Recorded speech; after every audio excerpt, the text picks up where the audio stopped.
Hola, hola. ¿Se escucha bien? No sé si me pueden confirmar. Vamos a esperar que se conecten más personas para poder iniciar la clase.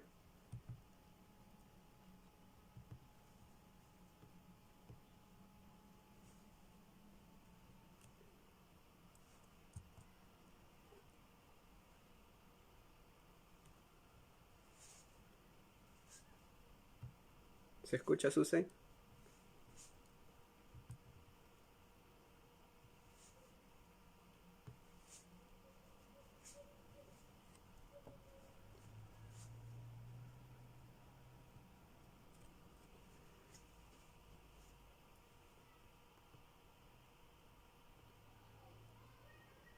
Vamos a esperar que se conecten más personas para poder iniciar las clases ya. El tema que vamos a tratar hoy día es el delito de agresiones contra las mujeres y los integrantes del grupo familiar, visto desde un punto de vista todos los problemas que existe tanto a nivel sustancial y a nivel procesal, ¿ya?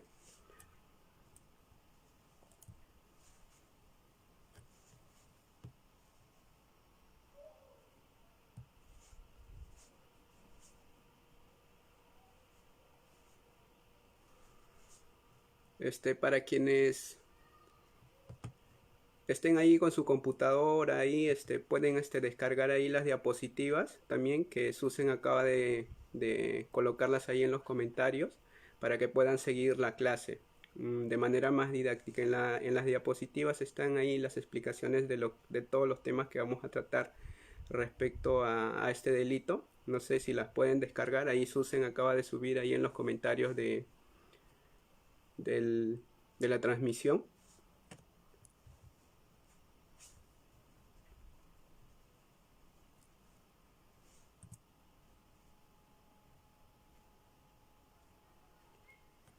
Que espera que se conecten un poco más y ya iniciamos.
Ahí pueden dejar sus comentarios ahí en sus correos también para que no sé si les pueden enviar las diapositivas.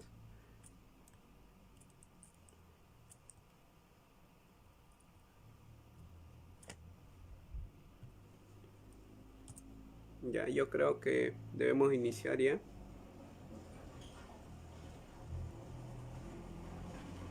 A ver un ratito.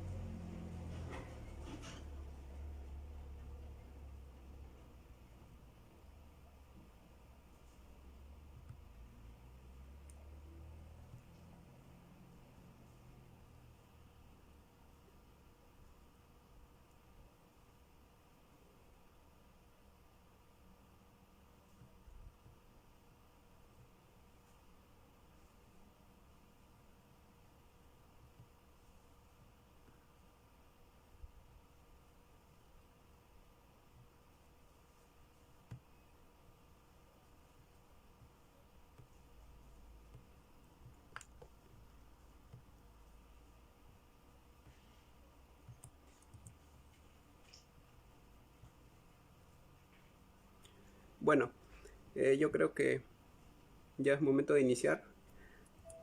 Ya. Bueno, reciban todos ustedes vía transmisión en vivo. Quiero agradecer eh, a la institución la Escuela de Derecho y Gestión Pública, que la dirige Susen, por la cordial invitación para poder tratar este tema que desde mi punto de vista y mi perspectiva es un tema que bastante delicado. Hay bastantes problemas respecto a aplicaciones procesales y sustanciales, más aún en aquellas fiscalías que se han implementado actualmente, las fiscalías especializadas de los delitos contra la mujer, de agresiones contra la mujer y los integrantes del grupo familiar. El delito que vamos a analizar el día de hoy es el artículo 122b, que todos ustedes seguramente que ya lo conocen. Y este delito tiene ciertas características que lo vamos a delimitar antes de quizás entrar a analizar específicamente el tipo penal. Realmente, cuando uno realiza las investigaciones y ve los casos de los delitos de agresiones, se ha incrementado bastante la carga procesal, tanto a nivel de judicial y tanto a nivel de fiscalía. Es todo un problema, puesto que la carga es abrumadora. Por ejemplo, para comentarles solamente una experiencia personal, por ejemplo, yo trabajo en el Distrito Fiscal de Lima, y en Lima les comento de que hay fiscales quienes tienen entre 700 a 800 casos solamente delitos relacionados hacia la mujer, entre ellas agresiones psicológicas y agresiones físicas, que seguramente del 100% de toda la carga procesal que tienen, toda la carga laboral, me refiero a las fiscalías solamente especializadas, seguramente que este delito de agresiones contra las mujeres y los integrantes del grupo familiar es el 95% de la carga. O sea, estamos hablando de 700 a 800 casos que tiene un fiscal solamente relacionado a los delitos contra la mujer. O sea, es una carga enorme. O sea, a veces están en una situación en la cual la carga procesal se vuelve inmanejable. Entonces, pero ¿qué conlleva ello? Conlleva de que a veces el análisis, tanto fáctico como jurídico de este delito, trae consigo de que a veces hay ciertos análisis, ciertas interpretaciones que no lo están dando de una forma correcta.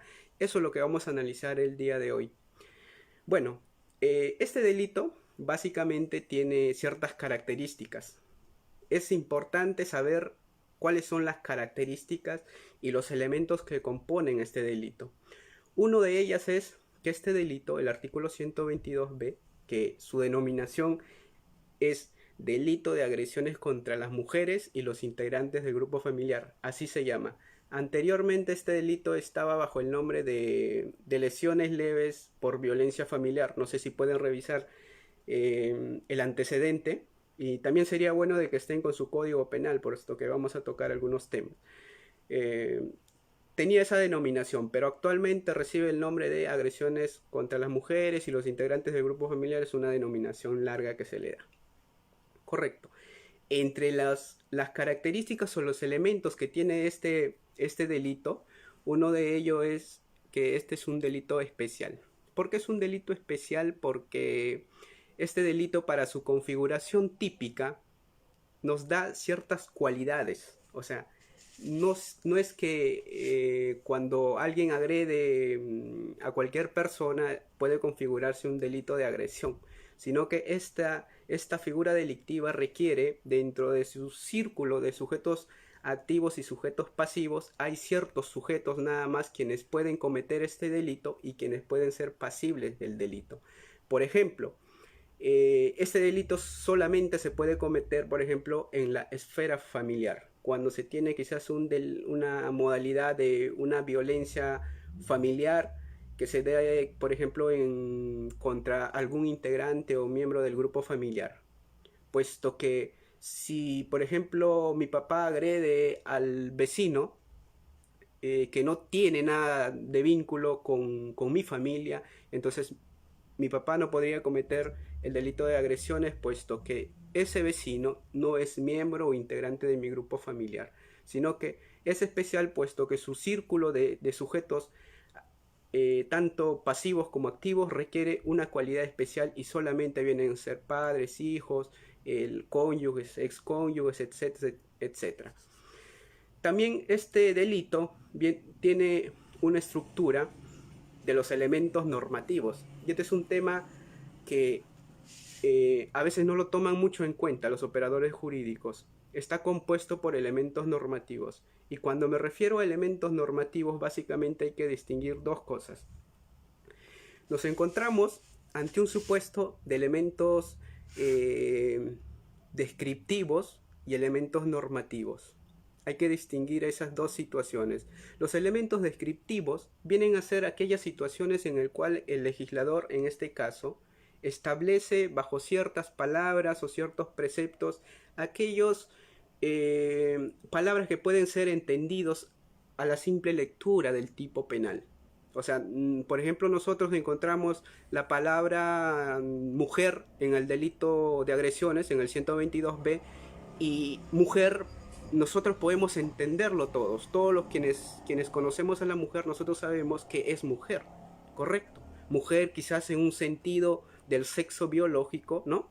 Es una persona que se distingue al varón por el sexo, en razón al sexo, correcto. Entonces, no es tan complicado entender que digamos lo que significa, por ejemplo, mujer, que el término mujer es un elemento descriptivo del tipo penal del artículo 122B. Las dificultades no vienen ahí, vienen en el elemento normativo. Digo que el 122B tiene la característica de un tipo penal con elementos normativos, puesto que en los elementos normativos, a diferencia de los elementos descriptivos del tipo penal, esta sí requiere un juicio de valoración o interpretación por parte de los operadores de justicia o los operadores jurídicos. En este caso, por ejemplo, encontramos el término de la condición de tal, o sea, como elemento descriptivo del tipo penal del artículo 122b encontrábamos, por ejemplo, el elemento mujer, la palabra mujer, correcto, que viene a ser un elemento descriptivo, pero adicional a eso hay una terminología o un precepto que le ha dado el operador jurídico, perdón, el legislador, que viene a ser mujer por su condición de tal. Entonces, ¿qué significa mujer por su condición de tal? Entonces, cuando nos encontramos ese tipo de situaciones, lo que el operador jurídico tiene que hacer es un juicio de análisis, un juicio de valoración. Y eso tiene que hacer que, digamos, una interpretación del término que establece el tipo penal para poder llenar de alguna forma algún vacío o deficiencia que quizás el operador jurídico nos ha dado a entender. Y para entender lo que significa, por ejemplo, el término mujer por su condición de tal, tenemos que remitir a los reglamentos y a la ley, que más adelante vamos a hablar, ¿correcto? Entonces, es un elemento, tiene elementos normativos y a la vez tiene elementos descriptivos. Entonces, los elementos normativos del tipo penal vienen a ser aquellas situaciones en las cuales el operador jurídico tiene que hacer un juicio de valoración, interpretación de la ley, correcto, para poder llenar ciertas deficiencias o ciertos sentidos que quizás el legislador no ha previsto taxativamente en los tipos penales, en este caso el artículo 122. Además, por ejemplo, encontramos un elemento normativo cuando nos dice, bajo los contextos del 108B, ¿no? O sea, el 122, que establece el delito de agresiones contra las mujeres y los integrantes del grupo familiar, además del 122, me remite ¿a dónde? Al 108B. Si ustedes dan lectura del 122B, van a encontrar en la parte casi final del tipo base, van a encontrar de que las lesiones psicológicas y las lesiones físicas se tienen que dar bajo los contextos del 108B. ¿Y el 108B qué viene a ser? Viene a ser el delito de feminicidio. En el primer párrafo del delito de feminicidio, ahí tiene que darse las lesiones psicológicas y las lesiones físicas. Si no se da el delito de agresiones en cualquiera de las agravantes del primer párrafo del 108 B, que viene a ser el delito de feminicidio, la conducta viene a ser atípica. Ojo, pero eso lo vamos a tratar más adelante. Ya.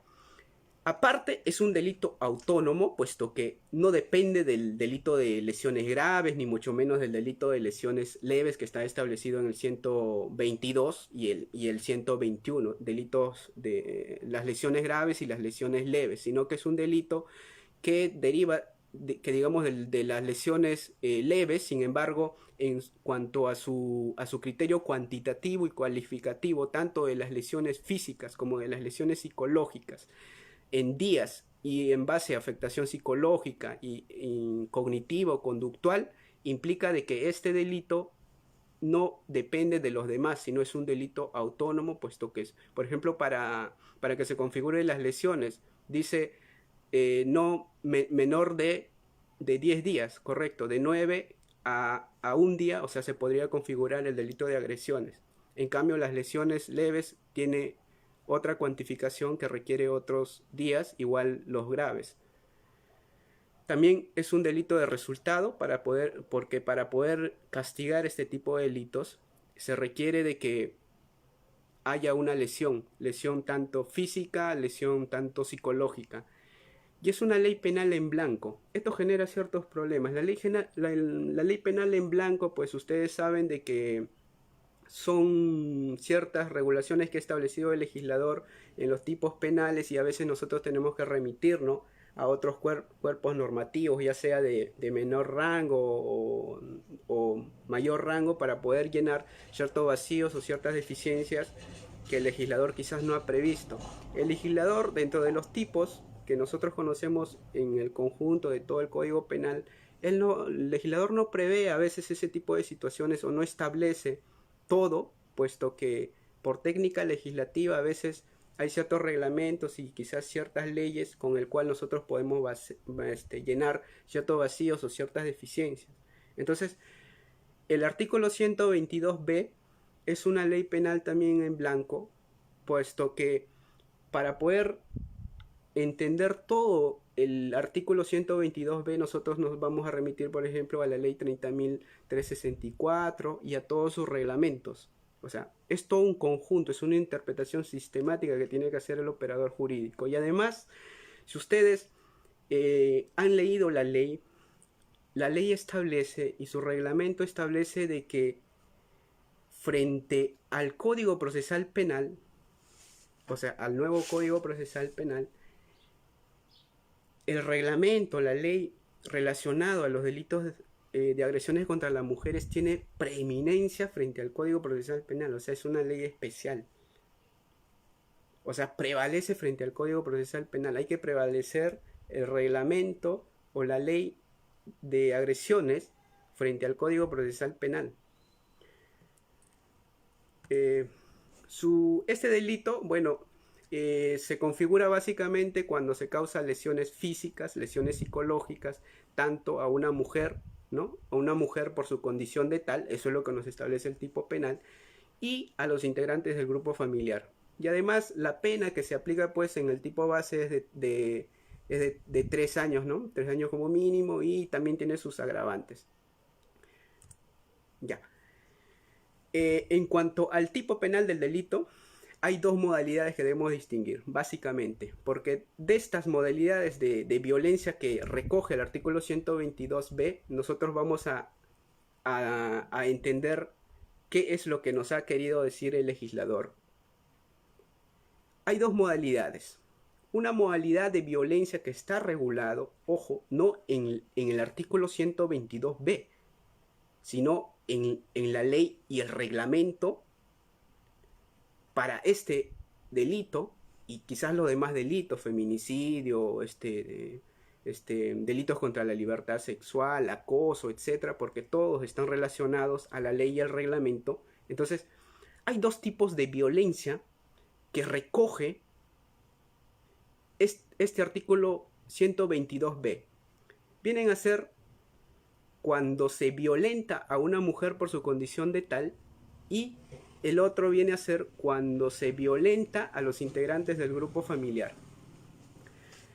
Cuando se violenta a una mujer por su condición de tal, hay ciertas confusiones que ha llevado quizás a varios operadores de justicia, que incluso en el delito de feminicidio, por ejemplo, se tuvo que llegar a un acuerdo plenario, que es el Acuerdo Plenario 1 del 2016, en el cual la Corte Suprema dio ciertos parámetros, qué es lo que se debe de entender cuando se mata a una mujer por su condición de tal. Bajo esa misma lógica, puesto que el término es lo mismo, aunque pareciera ser un poco ambiguo, puesto que daría a entender de que cuando se agrede a una mujer por su condición de tal, pareciera que dijera pues cuando se tenga que agredir a una mujer por el hecho de ser mujer. Entonces, bajo las mismas lógicas que yo entiendo que ha emitido la Corte Suprema, hay que tener en cuenta de que este delito se va a configurar no porque se agrede a una mujer por el hecho de que sea mujer. O sea, hay que superar esos chips que por ahí algunos abogados y por ahí algunos operadores también quieren hacer entender de que el término de lesionar a una mujer por su condición de tal debe entenderse como si se tratara de lesionar a una mujer por el hecho de ser mujer. O sea, eso de ahí debe quitarse, sino que esta debe entenderse como una violencia de género. Y ahí viene el detalle. O sea, cuando se agrede, cuando se lesiona a una mujer por su condición de tal, debe ser entendido como una violencia de género. La violencia de género es un término ambiguo, un término que puede entenderse en diferentes maneras. Sin embargo, la violencia de género, pues, como ustedes saben, es un término que engloba tanto a ciertas discriminaciones, desigualdades, restricciones de derechos, de poder gozar derechos frente a otros, hacia la mujer, y que puede darse en diferentes ámbitos, sociales, culturales, en la educación, etcétera, etcétera. Entonces, cuando se agrede a una mujer por su condición de tal, debe ser entendido como una violencia de género, no una agresión contra una mujer por el hecho de ser mujer, sino como una violencia de género. En cambio, el otro tipo de violencia que recoge el artículo 122b es cuando se violenta a algún integrante del grupo familiar. Antes de entrar a este aspecto, me olvidaba un detalle. Cuando se agrede a una mujer por su condición de tal, estas agresiones o estas lesiones que se producen, la mujer agredida no debe formar parte de los integrantes del grupo familiar. O sea, hay que distinguir dos cosas. Una cosa es, por un lado, hay que separar mujeres que no forman parte del grupo familiar y mujeres que sí forman parte del grupo familiar. Ojo. O sea, la agresión o la violencia a una mujer por su condición de tal se da en situaciones en donde fuera del contexto de la violencia que se puede dar dentro de la familia, porque lo relacionado a la familia son integrantes del grupo familiar. Por eso que a la violencia de los integrantes con grupo familiar también se le conoce como violencia doméstica, violencia familiar. En cambio, a la violencia de la mujer por su condición de tal se le conoce como violencia de género. Es como debe de entenderse. Entonces, la violencia a la mujer por su condición de tal, por ejemplo, puede darse en una institución educativa. Por ejemplo, un menor de edad que tiene quizás 14, 15 años y no tiene, que digamos, quizás el profesor que tiene un grado de dependencia del profesor, ¿no? Que tiene, que digamos, responsabilidades y derechos dentro de la institución, y además el alumno tiene obligaciones. Entonces agrede, por ejemplo, a una menor de 13, 14 años porque no hizo su tarea y le insulta y le dice que tú eres una burra, que esto, que no has hecho el trabajo, que te voy a jalar, etcétera, etcétera. Entonces, con ciertas agresiones verbales quizás podría llegar a configurar alguna lesión quizás psicológica a la menor. Entonces, si ustedes ven el contexto que se da dentro de una institución educativa, esta violencia del profesor hacia la niña, ¿no? Esta debe ser entendido como una violencia de género, como un sentido quizás de discriminar comparando quizás porque no hizo la tarea frente a los demás compañeros que quizás sí hicieron la tarea.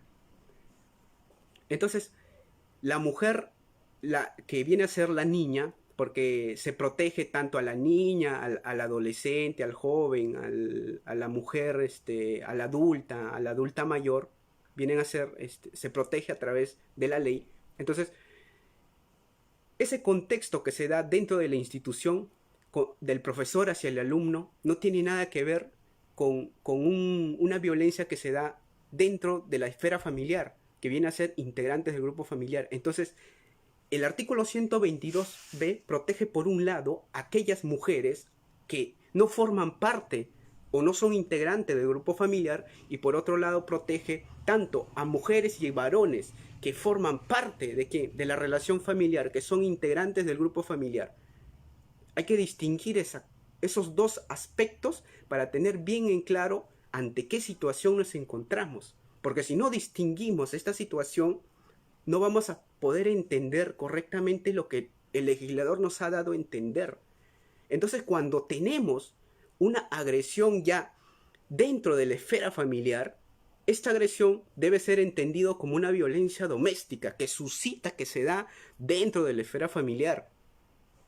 Distinto a lo que sucede quizás fuera, cuando se agrede a las mujeres que no forman parte de la esfera familiar. Entonces, cuando se dan las agresiones o las lesiones dentro de la esfera familiar, esta debe ser entendido como una violencia doméstica, tanto que se puede producir de la mujer hacia el hombre y del hombre hacia la mujer, ¿correcto? Y dentro de la violencia doméstica está comprendida también la mujer, porque es un conjunto, o sea, el varón y la mujer.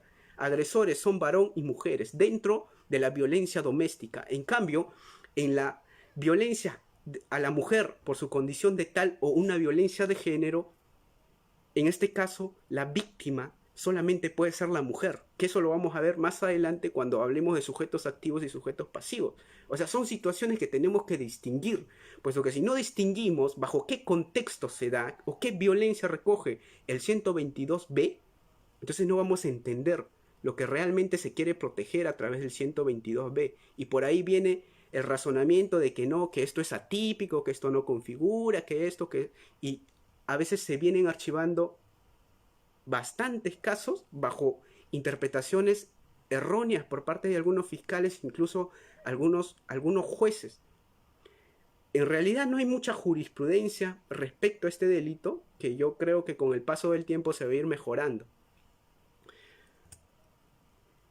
El tipo penal objetivo. Dentro de este artículo 122b establece dos tipos de lesiones que ustedes entienden pues perfectamente, que las lesiones que recoge el 122b viene a ser las lesiones físicas y las lesiones psicológicas. Las lesiones físicas viene a ser cuando uno causa algún tipo de lesión corporal hacia la mujer por su condición de tal o dentro de la esfera familiar, que viene a ser en un contexto de violencia doméstica. O sea, causarle algún tipo de lesión, heridas, hematomas, puños, golpes, cachetadas, patadas, jalones de cabello, etc. Y le causó lesiones físicas o lesiones corporales. La norma, el artículo 122 dice lesiones corporales, que puede ser entendido como lesiones físicas, correcto, que son términos médicos que quizás los médicos legistas nos pueden decir qué es físico o qué es lesión corporal, pero son situaciones médicas ya valorativas que hace el especialista médico, correcto. Para que se configure este delito, el artículo 122 dice que menos de 10 días, correcto, menos de 10 días dice. O sea, eso da a entender de que el legislador nos ha dicho de que las lesiones físicas se configuran cuando, en este caso, la víctima tiene una lesión, por ejemplo, de 6 días, o una lesión de 7 días, una lesión de 8 días, hasta 9 días. Nos dice menos de 10 días. Entonces, de 1, 2, 3, 4, 5, 6, 7, 8, 9 días, si el médico legista establece de que presenta entre sus conclusiones, ¿no?, incapacidad médico-legal de 8 o 9 días, entonces estaría configurando el delito de lesiones físicas, en esta modalidad, físicas. Para yo poder verificar si efectivamente existe o no lesiones físicas, yo necesito tener el certificado médico legal. El certificado médico legal es aquel documento, aquella prueba o elemento de convicción que a mí me va a ayudar si realmente se podría o no configurar un delito de agresiones en la modalidad de lesiones físicas. Sin el documento, sin este certificado médico legal, yo no podría determinar por mí mismo que quizás cuando soy fiscal, decir, ah, no, aquí hay lesiones físicas. Para eso yo necesito el certificado médico legal. Entonces, para eso está de apoyo a la fiscalía, los médicos legistas, quienes determinan si realmente de acuerdo a las circunstancias, de acuerdo a la gravedad quizás del hematoma, las heridas que presenta en este caso la víctima, pues cuántos días de atención facultativa requiere. Y eso se determina en el certificado médico legal a través de las conclusiones, y ahí abajo el médico legista dice cuántos días de incapacidad médico legal requiere. Correcto. Y los operadores de justicia toman en cuenta los días de incapacidad médico legal que requiere o descanso. Correcto. Ahora, en cambio, en la modalidad de lesiones psicológicas, que muy bien los especialistas en los psicólogos nos podrían decir cuándo es realmente una afectación psicológica, cuándo es una afectación cognitiva, cuándo es una afectación conductual, porque eso es lo que el tipo penal nos dice. O sea, las lesiones psicológicas lo determinan los psicólogos. Es un apoyo que tiene la fiscalía a los psicólogos, ¿no? Especialistas en este tema, y son quienes pueden determinar si realmente una persona tiene o no afectación psicológica, tiene afectación cognitiva o tiene afectación conductual. Y el tipo penal nos dice de que estas afectaciones que presentan no deben ser daños psíquicos.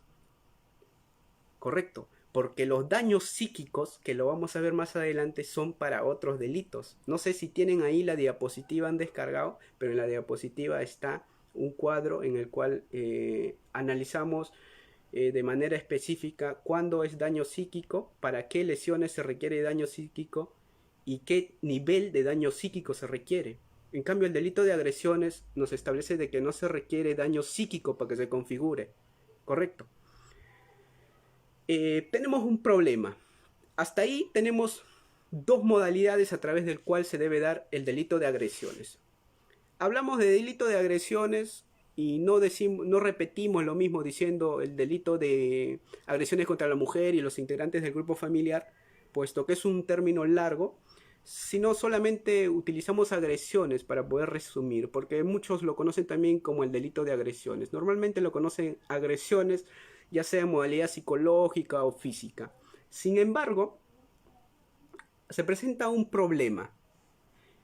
Hay algunos operadores jurídicos que vienen de alguna forma calificando o conductas bajo un término de violencia patrimonial. Seguramente que ustedes han escuchado violencia patrimonial, que normalmente la violencia patrimonial que recoge la ley, ojo, la ley lo recoge y su reglamento, se da cuando quizás alguien quiere privar, por ejemplo, de los alimentos, o alguien, o el integrante del grupo familiar, o la papá, o el hijo, quiere que, digamos, no le quiere dar comida, o le quita su plata, hurta algún documento, etcétera, etcétera, o tiene algún quizás interés sobre la casa y quiere privarlo, restringirlo, por ejemplo, a su mamá o a su abuela de la casa. Entonces se da en ciertas situaciones que tienen que ver con los bienes, con el patrimonio. Se da la violencia patrimonial. Eso es lo que recoge la ley. Sin embargo, hay que ver si esta violencia patrimonial también se encuentra recogido en el artículo 122b. Si es una conducta típica, una forma de violencia patrimonial que puede ser entendido como lesiones patrimoniales o lesiones económicas.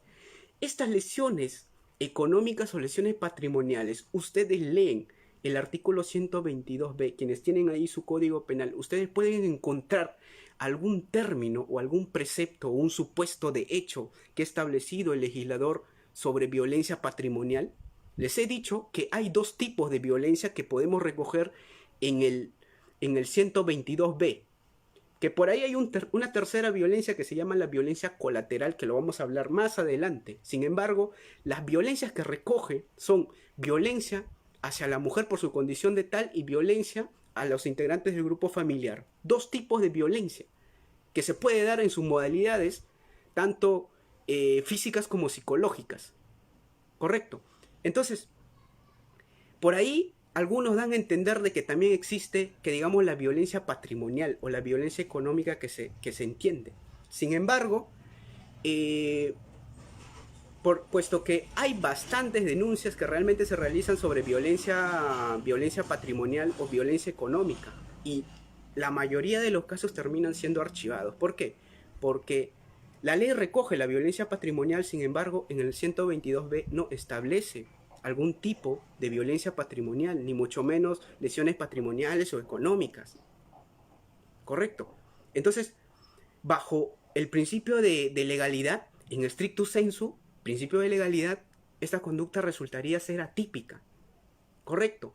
Sin embargo, miren, el legislador, cuando implementó estas leyes, en el artículo 208, ustedes saben de que cuando hay que digamos conflictos patrimoniales entre familiares, hermanos, papá, mamá, etc., en la sección en donde se regulan los delitos patrimoniales, robo, hurto, usurpación, apropiación, etc., hay una excepción que establece el Código Penal, el mismo Código Penal, y dice de que en estos delitos, cuando hay violencias, por ejemplo, conflictos de patrimonios, los robos, los hurtos se dan entre familiares, no se configuran estos delitos patrimoniales. Sin embargo, el legislador, para analizar el tema de la violencia económico-patrimonial, ha establecido una excepción en el artículo 208 del Código Penal. Ustedes revisen el artículo 208 del Código Penal y es una excepción a la excepción.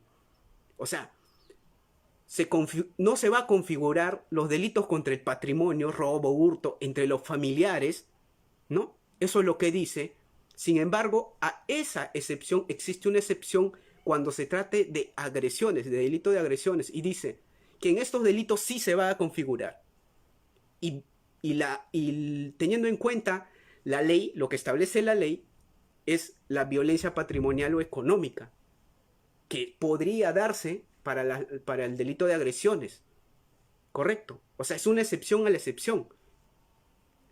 Pero habría que ver si realmente la violencia económico-patrimonial realmente está dentro del tipo penal del artículo 122b. Desde mi perspectiva, desde mi posición, toda conducta relacionado, ojo, toda conducta que tenga que ver con violencia económico-patrimonial es una conducta típica que no está regulado en el artículo 122b. Y como no está regulado en el artículo 122b, no podríamos extender el tipo penal para calificar violencia económico-patrimonial. Pero sí hay un detalle que desde la experiencia he podido advertir. No en todos los supuestos la violencia, cuando exista un móvil patrimonial, va a ser atípico. Hay una excepción también. Puede ser de que existan casos en el cual el móvil sea un patrimonio, por ejemplo la casa o algún documento, o puede ser el dinero, correcto. Sin embargo, ese móvil que puede ser patrimonial o económico, a veces trae consecuencia, ojo, y aquí viene el detalle, trae consecuencia violencia en la modalidad de lesiones psicológicas. O sea, el móvil puede ser el patrimonio.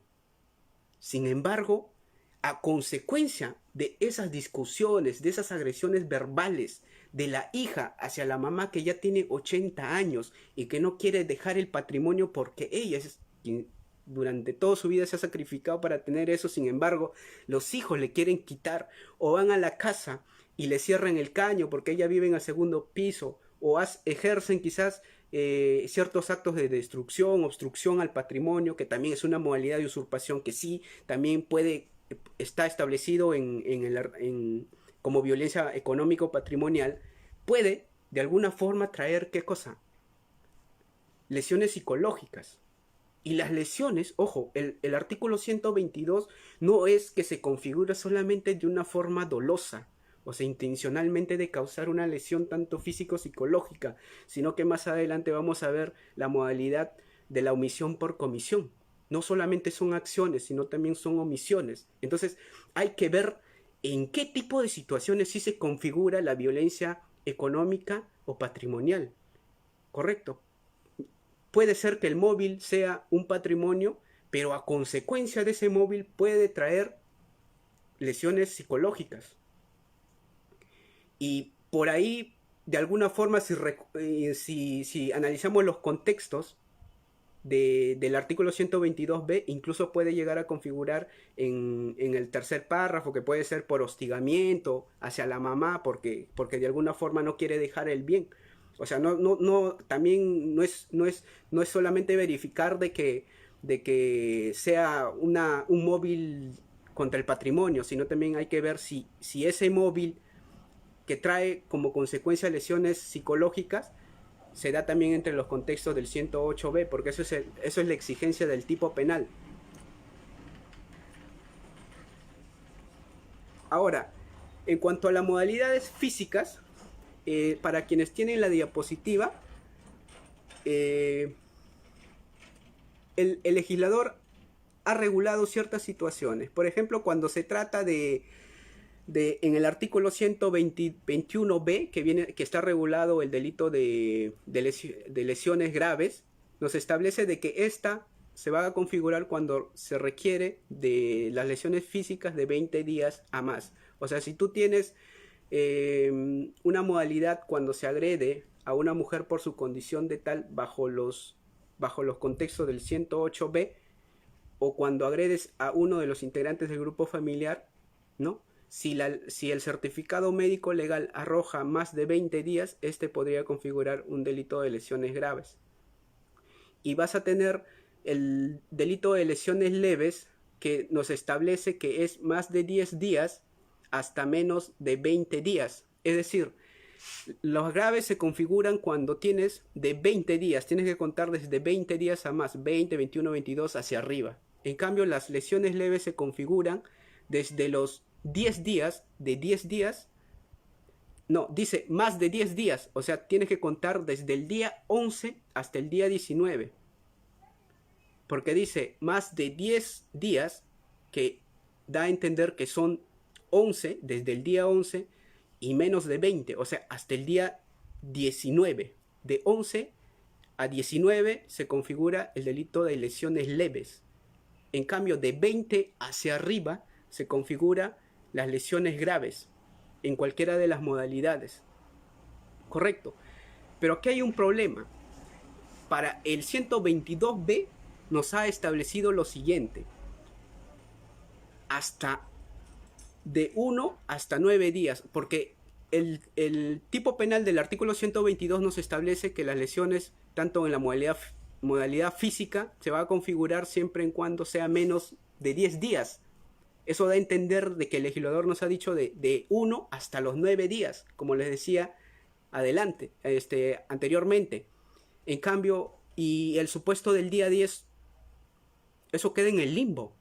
O sea, si las lesiones leves tienes de 11 hasta 19 días y de 20 días hacia arriba es graves, y las agresiones, el delito de agresiones, el 122b, es de 1 hasta 9 días, ¿cómo queda el día 10? El legislador, no sé qué ha dado a entender con eso, o ha habido quizás un vacío legislativo, un vacío en la norma, pero el día 10, si ustedes se dan cuenta, queda en el limbo. Ustedes pueden analizar de manera detallada las diapositivas que les he pasado, que está ahí en la descripción del video, y pueden distinguir los días. Entonces, el día 10 no está previsto, el día 10 queda en el limbo. O sea, si el certificado médico legal me dice de que la víctima tiene incapacidad médico legal de 10 días, requiere 10 días, yo tendré que calificar eso como agresiones o tendría que calificar como lesiones leves. Esa situación no está prevista. No sé si lo han analizado. Entonces, me parece que hay un vacío normativo ahí que el legislador no ha previsto. Ustedes pueden ver su código penal y esa situación no ha sido previsto por el legislador. Sin embargo, esta se puede solucionar de una forma diferente. Si bien es cierto, si yo tengo 10 días, ¿no? Es un supuesto. Es un supuesto que quizás me arroje pues las lesiones físicas 10 días, ¿no? Y yo me encuentro en el limbo. No sé si realmente es leves o es solamente agresiones. Entonces, yo tendría que ver si cómo lo configuro. Puede ser uno o el otro, el de arriba o el de abajo. Sin embargo, por legalidad y por tipicidad, desde mi punto de vista no podría configurarse tanto el delito de agresiones ni mucho menos el delito de lesiones. ¿Por qué? Porque el criterio que se utiliza desde mi posición en los delitos de lesiones vienen a ser criterios cuantitativos, para las lesiones físicas y para las lesiones psicológicas criterios cualitativos. ¿Qué implica eso? Criterios cuantitativos en el sentido de que las lesiones físicas se ocasionan en base a días. O sea, de 1 a 9 días, de 11 a 19 días, de 20 días hacia más. O sea, en base a cantidad, en base a números, de cuánto arroja realmente el certificado médico legal, porque es la forma de poder distinguir realmente ante qué tipo penal voy a calificar mi conducta. Si realmente es agresiones, o si es lesiones leves, o es agresión, o es lesiones graves. Voy a distinguir en base a los días. Sin embargo, vamos a ver una situación que no ocurre lo mismo cuando se trata, por ejemplo, de daños, que nos genera ciertos problemas. ¿Por qué? Porque el delito, porque las faltas nos establece de que va a configurarse falta siempre en cuando no den, que digamos, medios de gravedad a los hechos. O sea, si no tengo aquellas circunstancias que den gravedad al hecho, por ejemplo, utilizo arma, pistola, etcétera, esas conductas no podrían ser calificadas como faltas. ¿Por qué? Porque si ustedes revisan faltas, nos dice, en todo caso serán consideradas como delitos. O sea, si en las faltas, por ejemplo, se agrede, que digamos, a una mujer embarazada, que viene a ser agravante de qué? Del delito de agresiones, esa no podría ser calificado como faltas, sino nos dice las faltas que puede ser como delito. O sea, no solamente es criterio cuantitativo, sino también se utiliza criterios cualitativos. O sea, esos aspectos hay que tener en cuenta. Entonces, les decía, ¿cómo podríamos solucionar el limbo del día 10 que no ha sido previsto? Porque es un vacío, es una deficiencia que tiene por parte del legislador que no ha previsto esto. Entonces, esto podría ser calificado como simplemente faltas. A ver.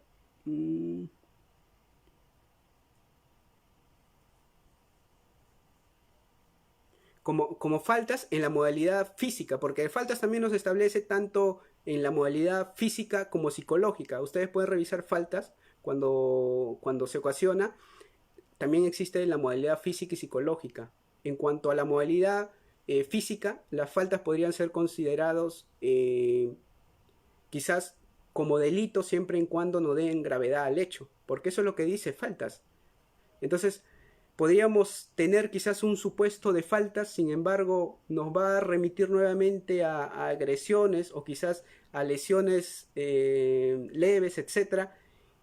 y va a existir quizás también un problema de competencias tanto entre la fiscalía, que quizás asume cuestiones penales, y los juzgados de paz que asumen, que ven las faltas.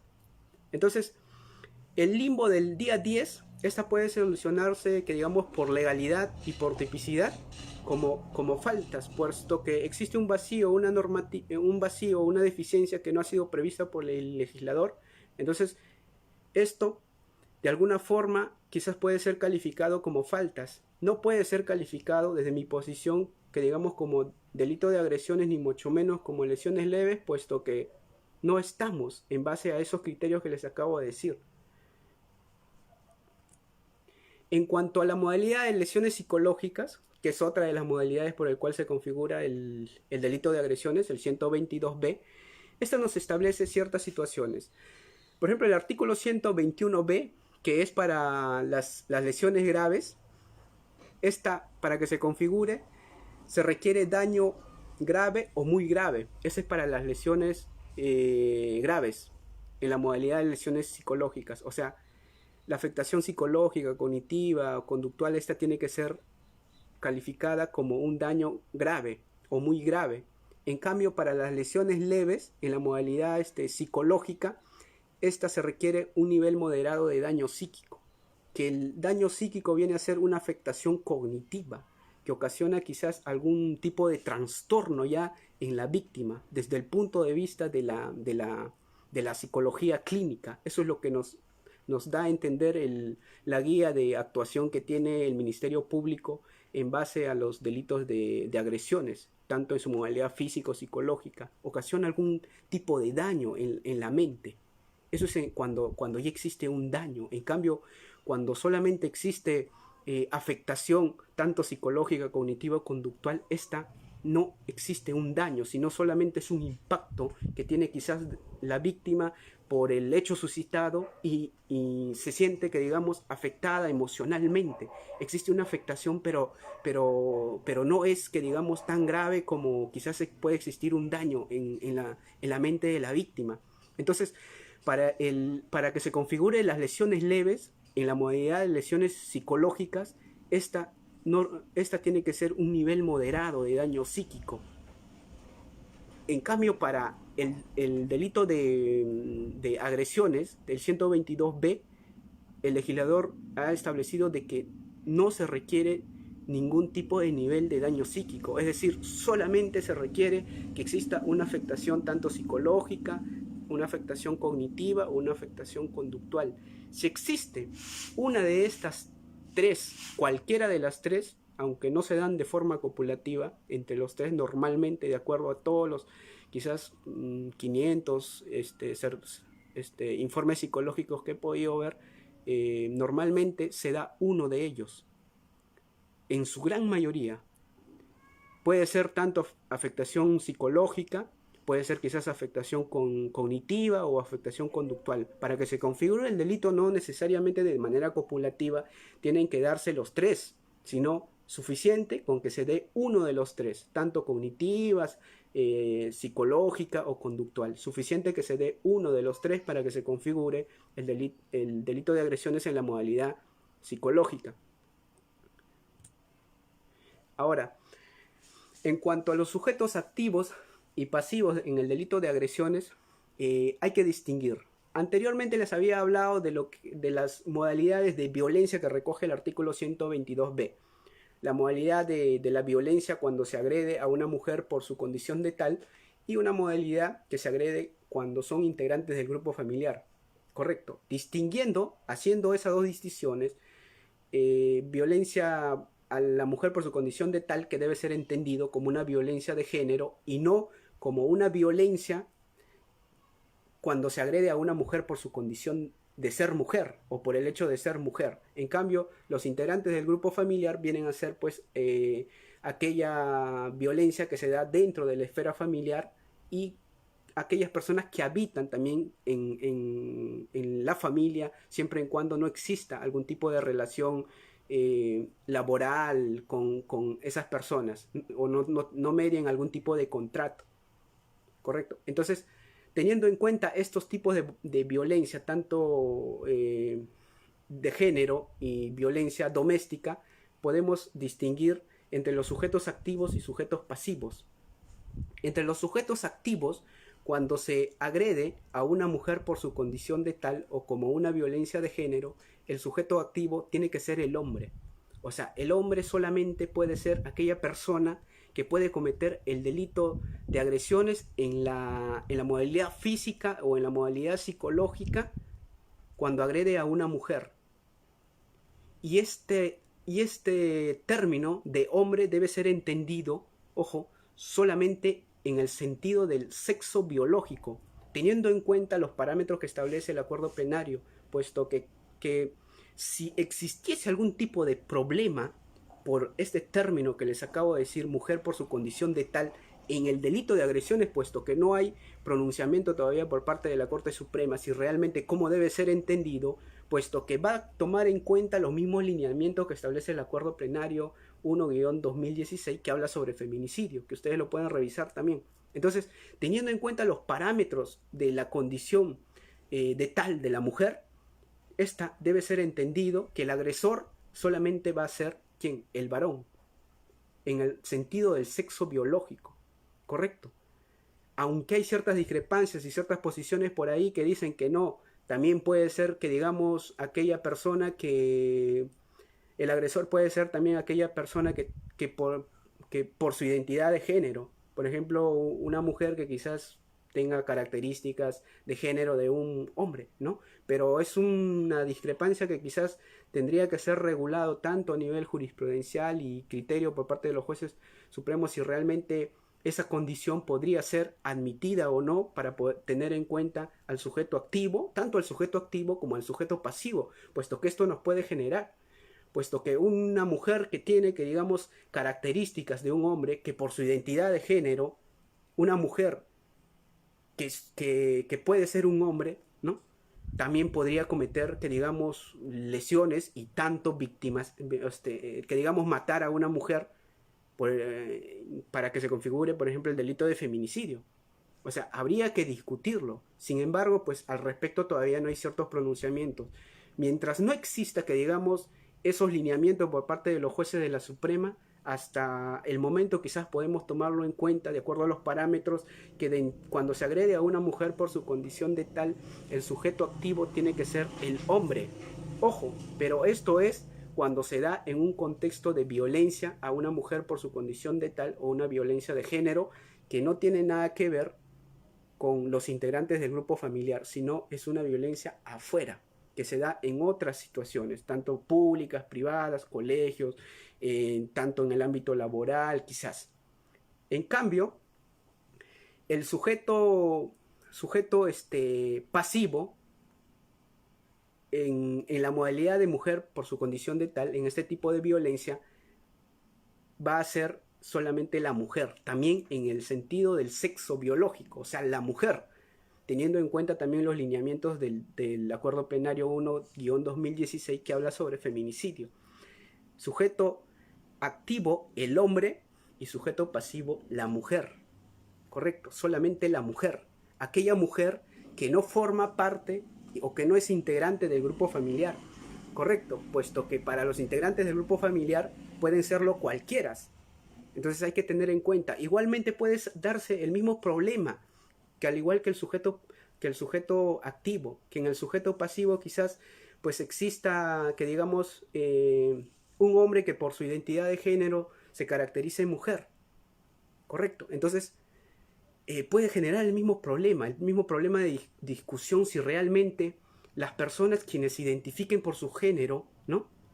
Realmente si pueden ser considerados como sujetos activos o sujetos pasivos cuando agreden quizás a una mujer por su condición de tal.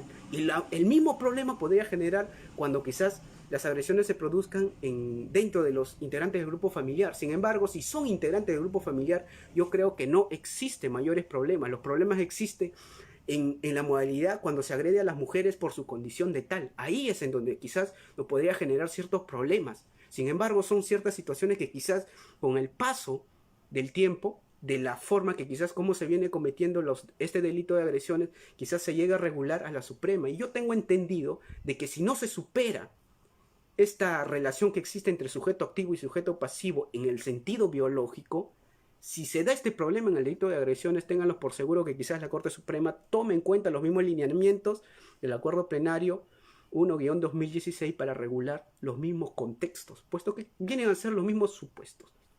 Entonces, la agresión a la mujer por su condición de tal no debe ser entendido en stricto sensu como agredir a una mujer por el hecho de ser mujer, sino como una violencia de género, ¿correcto? Y la ley nos establece que es violencia de género, que viene a ser quizás una situación en la cual el hombre se cree superior a la mujer, la discrimina, tiene cierto poder dominio, se cree el más, ¿no? Él solamente quiere que cuando llegue, que la comida esté lista, servida en la mesa, que solo él quiere, o sea, son ciertas situaciones estereotipadas que se pueden dar en diferentes contextos, culturales, económicos, sociales, aunque es un término ambiguo, sin embargo, eso es lo que la ley nos da, eso es lo que la ley regula, ¿no? Que la agresión a la mujer por su condición de tal viene a ser una violencia de género, que se da cuando uno restringe derechos y libertades hacia la mujer y todo lo demás. Por eso es algo ambiguo. Realmente, si nosotros nos ponemos a interpretar qué realmente significa, todos vamos a tener una posición diferente al otro. En cambio, en la modalidad en los sujetos activos y pasivos, en la modalidad de los integrantes del grupo familiar o la violencia doméstica, puede serlo cualquiera. O sea, cuando son integrantes del grupo familiar no tenemos mayores problemas, puesto que acá puede ser tanto el varón o la mujer como agresores, y la mujer puede agredir al varón, el hombre puede agredir a la mujer, ¿no? O sea, ambos pueden ser sujetos activos y sujetos pasivos. Correcto, hay que distinguir. Las mujeres, quienes forman parte del grupo familiar, ojo, ellos agreden entre ellos, o sea, tanto la prima a la prima o la hermana a la hermana, entre ellos si se agreden, eso se da en un contexto de los integrantes del grupo familiar, o una violencia doméstica o violencia familiar, correcto. En cambio, cuando se agrede a una mujer por su condición de tal, se da en una esfera diferente, o sea, afuera. Mujeres que no tienen relación, o que no están relacionados, o que no forman parte de los integrantes del grupo familiar. Bueno, para entrar ya el bien jurídico protegido pues en el delito de agresiones vienen a ser el cuerpo y la salud, ¿no? Aunque está regulado pues el artículo 122 en el catálogo del Código Penal, en el cual protege pues los delitos contra la vida, el cuerpo y la salud. Sin embargo, el bien jurídico protegido, el cuerpo va a ser porque existe quizás algún tipo de lesión física, corporal, quizás golpes, puños, quizás algún tipo de corte, arañones, etcétera, va a ser cuando se ocasiona quizás en el cuerpo de la víctima, ¿no? Entonces hay una lesión corporal. El bien jurídico protegido es el cuerpo, ¿no? En el sentido de las lesiones físicas, cuando se ocasiona algún tipo de agresión física, y la salud que debe ser entendida cuando se ocasiona algún tipo de afectación psicológica, cognitivo, conductual, en el sentido psicológico, o sea, ¿no? Se afecta de alguna forma la tranquilidad mental, la tranquilidad de la víctima, en este caso, que no debe tener quizás algún tipo de afectación psicológica, estar de alguna forma su tranquilidad, que le permita desarrollar libremente quizás su vida cotidiana sin tener problemas, discusiones, etcétera, etcétera. Tanto las agresiones verbales que se podría producir, los insultos, las humillaciones que se podrían generar hacia la víctima. Entonces tenemos el bien jurídico protegido en el delito de agresiones, que viene a ser el cuerpo cuando se da en un sentido quizás físico, y la salud, que debe ser entendido en la salud mental, en el sentido de las lesiones psicológicas. Correcto.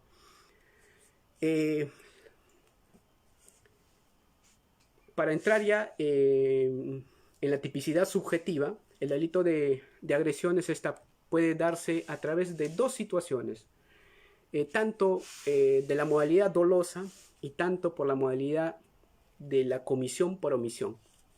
Hay que distinguir esto. En la modalidad dolosa, pues, como bien ustedes saben, pues uno tiene la intención de tener que agredir, ¿no? tiene la voluntad, uno es consciente y sabe lo que está haciendo, ¿no? Sabe que lo que agredir física, tanto psicológicamente, gritar a alguien, menospreciar, etcétera, etcétera, eso está mal y eso está prohibido por la ley penal. Entonces uno hace su conducta, que digamos no hace caso lo que el delito, y al final de cuentas pues tiene la intención de ocasionar y producir quizás algún tipo de resultado. Entonces, en la modalidad dolosa hay que distinguir dos situaciones que generan mucho problema. Distinguir qué tipo de dolo, muy independientemente de los tipos de dolo que existe, dolo eventual, dolo, etc. Debemos distinguir el dolo de matar y el dolo de lesionar. ¿Por qué? Porque puede haber ciertas situaciones que quizás algunos operadores jurídicos pueden tener en cuenta de que todo dolo de lesionar, ¿no?, podría ser quizás un dolo de matar. Entonces, hay que valorar ciertas circunstancias, porque una cosa es el dolo de matar y otra cosa es el dolo de lesionar. El dolo de matar viene a ser un animus necandi, o sea, yo tengo la intención de querer matar a alguien, yo quiero producir la muerte de alguien. Entonces, en cambio, en el dolo de lesionar, ¿no?, mi intención no es de matar a alguien, mi intención solamente es quizás de causarle algún tipo de lesión, de gritarla, de agredirla verbalmente, de insultarla. Correcto. En cambio, además, en el dolo de lesionar, pues si quiero agredir a alguien, pues yo no voy a emplear, que digamos, un arma de fuego, por ejemplo, ¿no? A no ser que le quiera asustar. Sin embargo, para poder distinguir si realmente nos encontramos ante un dolo de matar y un dolo de lesionar, hay que valorar circunstancias. O sea, tanto elementos de convicción, circunstancias periféricas de los hechos, cómo suscitan realmente. Puesto que, por ejemplo, si yo digo, como imputado, yo digo, bueno, mi intención mío solamente ha sido lesionarla, asustarla, ¿correcto? Sin embargo, pues resulta de que yo tenía un cuchillo en la mano, ¿no? Un cuchillo en la mano. Pero el hecho de que yo tenga un cuchillo en la mano, queriéndole ocasionar algún tipo de lesión a la víctima, aún no me dice si realmente es un dolo de matar o es un dolo de lesionar. O sea, pero ¿por qué motivo tenía el cuchillo yo en la mano? ¿Cuál era mi intención mía? O sea, es bastante complicado distinguir si realmente es un dolo de matar o un dolo de lesionar, puesto que si uno quiere saber qué intención tenía, tendría que meterse a la mente de quién, en este caso del sujeto activo, del imputado, para ver si realmente tenía el dolo de matar o el dolo de lesionar. Sin embargo, hay que valorar ciertas circunstancias. Por ejemplo, si yo tenía el cuchillo en la mano, ¿no? O sea, con un cuchillo yo puedo ocasionar la muerte a alguien. Y por ahí la víctima me puede ayudar y me puede decir, no, él vino y apuñaló el cuchillo y vino así.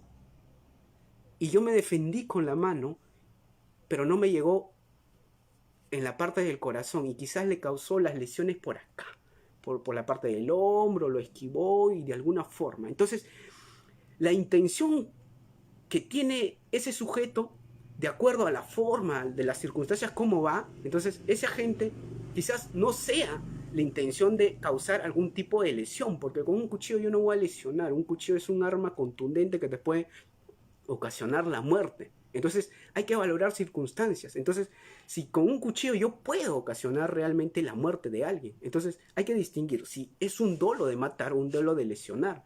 Lesiones quizás con los puños, quizás cojo algún palo, quizás le doy a la víctima, le causo algún tipo de lesión, le agredo psicológicamente, quizás le insulto, le digo palabras que quizás que no quisiera mencionar, pero es mi intención de agredirla, ¿no? Pero si empleo quizás un arma de fuego o quizás una roca y quiero arrojarlo en la cabeza, o sea, es otro tipo de intenciones, ¿no? Aunque es bien complicado distinguir si realmente estamos ante un dolo de matar o un dolo de lesionar, puesto que tendría que meternos a la mente del imputado para saber realmente ante qué situación estamos. Sin embargo, con las circunstancias periféricas y los elementos quizás podemos distinguir cuál ha sido quizás de alguna forma la intención que tenía ese sujeto.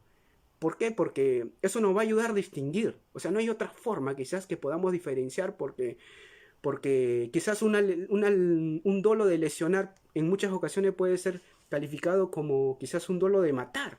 Y si se tiene un caso, por ejemplo, en donde la víctima sea una mujer, si se califica como un dolo de matar, incluso podría ser calificado como feminicidio. Entonces ustedes saben de que feminicidio, pues la pena es bastante.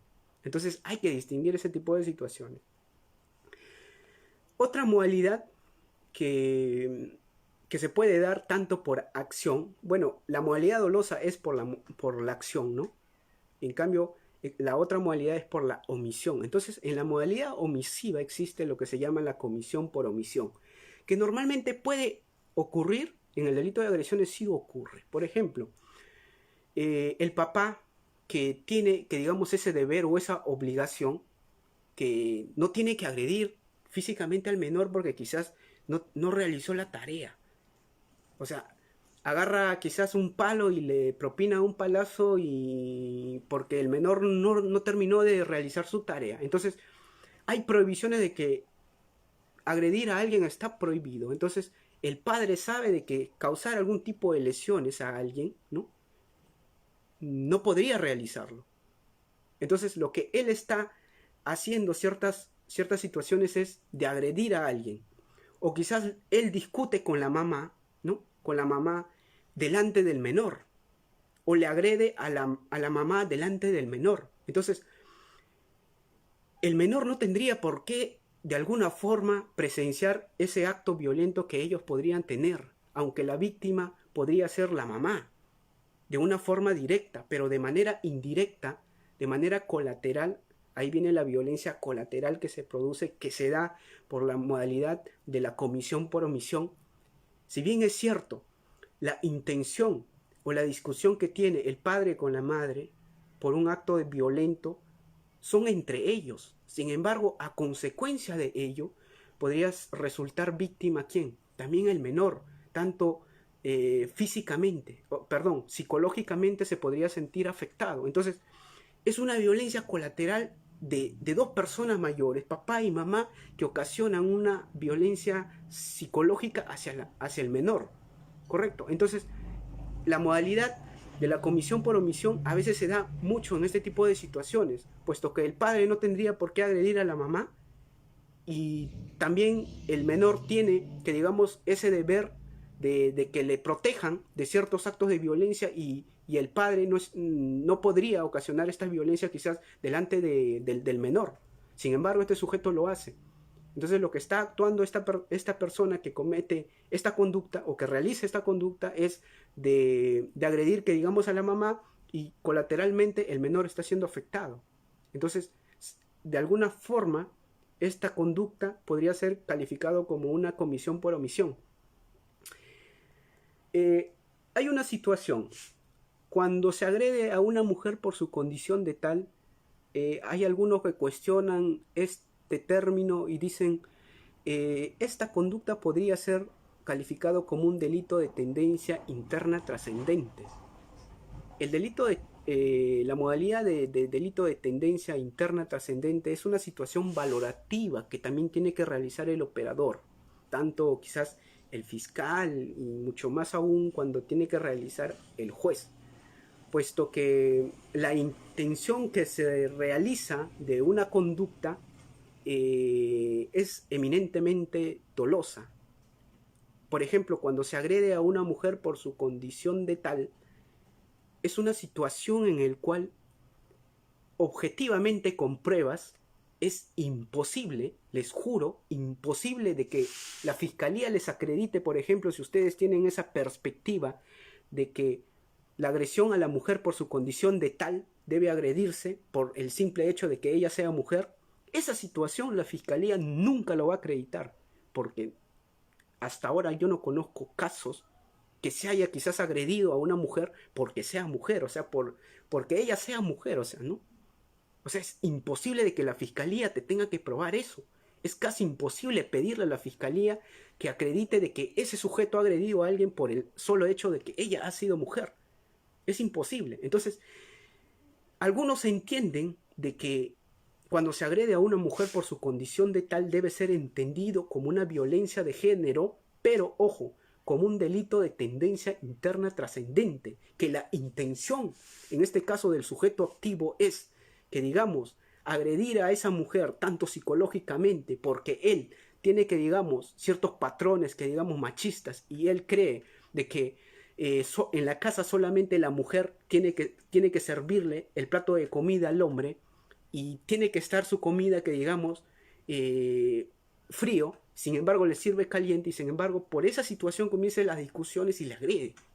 Entonces, son ciertas situaciones o ciertos patrones que quizás el hombre, con el paso del tiempo, él se cree superior a la mujer, ¿no?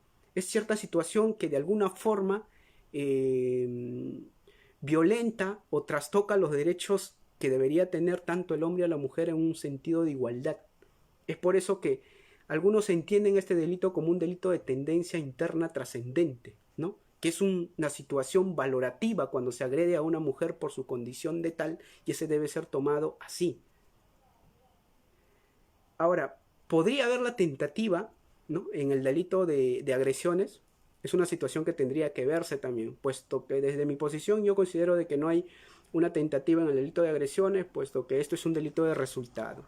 Se requiere lesiones físicas, certificado médico legal que me diga que, mira, las lesiones físicas sí se han producido, necesito pericia psicológica que me diga, mira, hay afectación psicológica, hay afectación cognitiva o hay afectación conductual. Si yo no tengo eso, la conducta no se configura. Desde mi posición es un delito de resultado, y un delito de resultado requiere que exista lesiones físicas y lesiones psicológicas. Ahora, en cuanto a la antijuridicidad y la tipicidad, pues esto, para que sea pues una conducta que, digamos, punible o castigable penalmente, pues esta no tiene que tener quizás algunas de las circunstancias que nos establece el artículo 20 del Código Penal, o que no exista quizás situaciones en el cual las agresiones se hayan producido en un contexto de legítima defensa, ¿no? Que quizás las agresiones se produjo quizás por un tema de discusión, ¿no? Y sin embargo la otra persona coge quizás un palo y le propina al otro, y la otra persona, que para poder defenderse también quizás coge el plato y la avienta, y a consecuencia de eso ambos se producen las lesiones. Entonces habría que valorarse circunstancias, no es que lo que les estoy diciendo es casos que quizás deben darse, sino que cada caso se analiza de manera particular. Entonces, para que una conducta sea antijurídica y a la vez culpable, que, digamos, no tiene que existir aquellas situaciones que se dan en el artículo 20 del Código Penal, quizás anomalía psíquica, grave alteración de la conciencia, que no exista, que, digamos, legítima defensa. Entonces, si se dan ese tipo de situaciones, incluso las conductas podrían ser atípicas. Entonces, para que una conducta sea típica, antijurídica y culpable, y de alguna forma no tienen que existir ciertas situaciones en el cual no exista o eliminen, que, digamos, la barrera de la punibilidad, ¿correcto? En cuanto a las agravantes de este artículo, solamente les voy a hablar de una de ellas, que desde mi posición, bueno, yo considero importante, que viene a ser cuando se contravienen las medidas de protección. Las fiscalías especializadas que ven estos delitos, que se llaman las fiscalías de agresiones contra la mujer y los integrantes del grupo familiar, que en Lima, casi en la mayoría ya en Lima ya se ha implementado, y no sé si realmente a nivel nacional. Sin embargo, hay ciertas situaciones, normalmente en los casos de turno, recurrentemente hay denuncias, ¿no? Denuncias que se dan por el incumplimiento de las medidas de protección. Entonces, el 122b aquí nos establece en el inciso 6 la agravante cuando uno contraviene a las medidas de protección. Se entiende de que el proceso o la investigación por el delito de agresiones es independiente. O sea, hay que distinguir dos situaciones. Una es un proceso especial que se sigue ante los juzgados especializados, que también existe en Lima y quizás en algunos distritos judiciales a nivel nacional, en el cual se encargan básicamente de ver y otorgar las medidas de protección a las víctimas de este tipo de delitos, que lo ven quizás los juzgados de familia, los juzgados de paz, lo ven los juzgados mixtos, especializados, etcétera, etcétera, quienes dictan esta medida cautelar de las medidas de protección, correcto. Eso es un proceso especial independiente al proceso penal o a la investigación penal. Ese proceso que se sigue allá no tiene nada que ver con la investigación penal. Son independientes, son autónomos. Las medidas cautelares que se dictan allá en los juzgados civiles, perdón, en los juzgados de familia, los juzgados de paz, los juzgados mixtos, etc., son independientes a la investigación que realiza el fiscal. Algunos fiscales creen que eso depende, ambos. No, esos son independientes, son autónomos. El juzgado no tiene por qué ver en mi investigación, ni mucho menos en mi proceso penal. ¿Correcto? Entonces, recurre de que cuando se dictan las medidas de protección allá en los juzgados, correcto. Sin embargo, posterior al dictado de las medidas de protección, existe nuevamente, pese a que al agresor le han dicho, mira, tú no puedes lesionarlo físico o psicológicamente a la víctima, correcto. Entonces, este incumple las medidas de protección y nuevamente vuelve a agredir. Pese a tener pleno conocimiento. O sea, para que se configure el delito de desobediencia o resistencia a la autoridad en la modalidad, en la modalidad de incumplimiento de las medidas de protección, que es un supuesto que está establecido en el Código Penal, si no me equivoco, el artículo 367, creo, 367, 368, lo establece, y es un supuesto que está regulado cuando se incumplen las medidas de protección. Entonces, el problema suscita cuando ¿quién asume competencia? Miren, las fiscalías especializadas en los delitos de violencia, de agresiones, tienen competencia para ver todos los delitos relacionados a las mujeres, el 122B, que su agravante es cuando se contravienen las medidas de protección. Sin embargo, ellos no tienen competencia para ver cuando se contravienen las medidas de protección, que eso es competencia de las fiscalías penales. O sea, tenemos por un lado la competencia de las fiscalías especializadas de agresiones, que ven el 122B, y por otro lado tenemos competencia de las fiscalías penales que ven el artículo 368, si no me equivoco. O sea, que se da cuando se contravienen las medidas de protección. Entonces, todo un problema en los turnos. Normalmente en los turnos.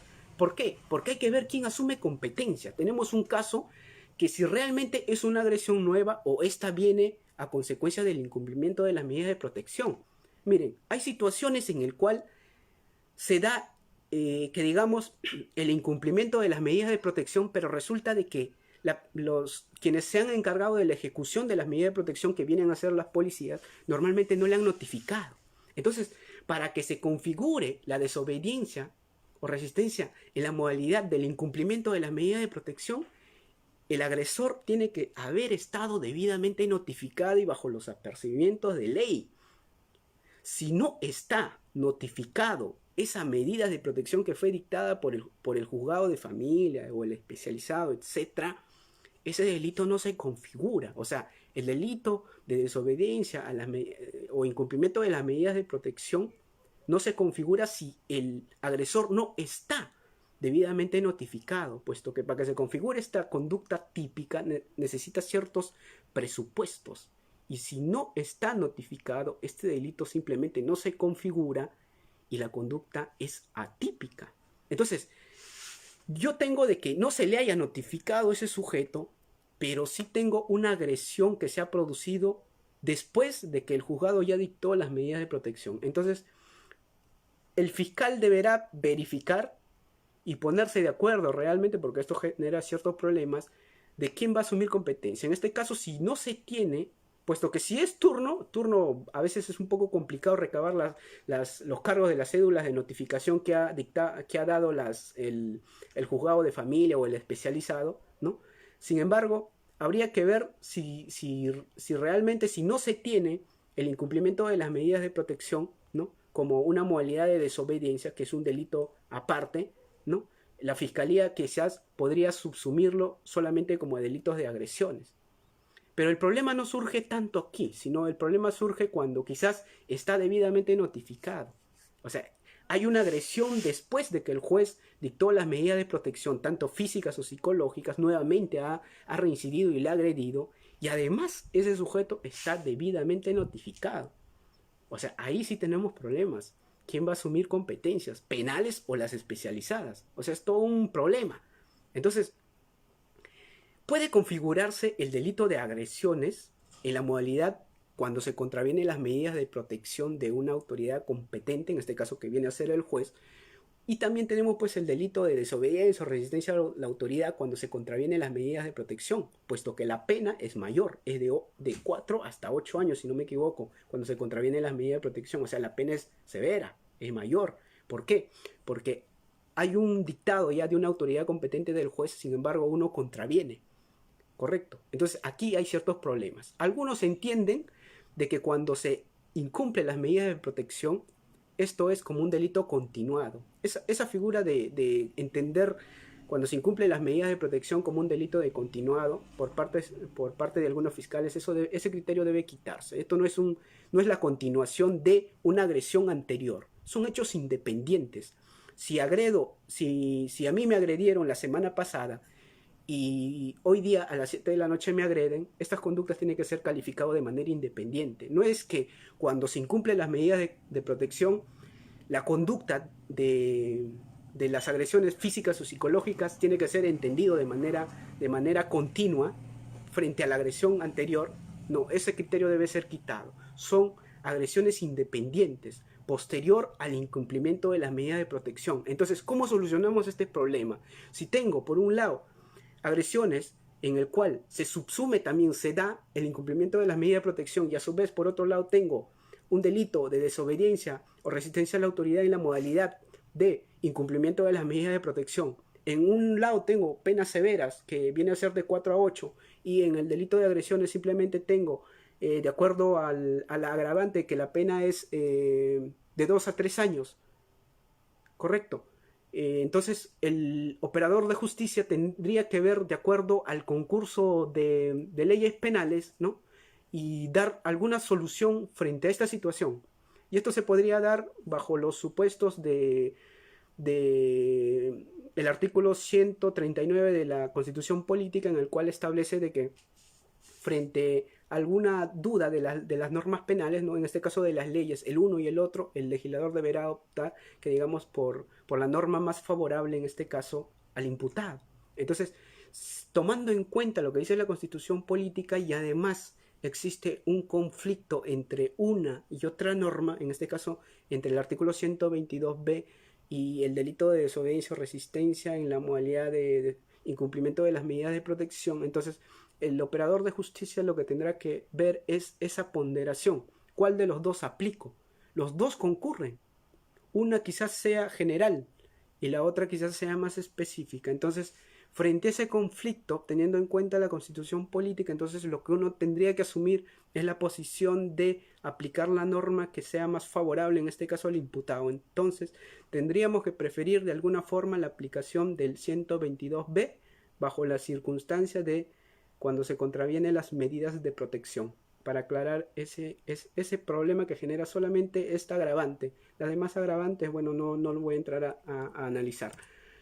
Algunos problemas rápidos para poder terminar con estos datos, y con esto concluyo. Es solamente suficiente la simple corroboración de las lesiones físicas o psicológicas para que se configure el delito de agresiones. La respuesta es no. Mira lo que pasa. Hay casos de agresiones, realmente ustedes verificarán en la Fiscalía y en el Poder Judicial.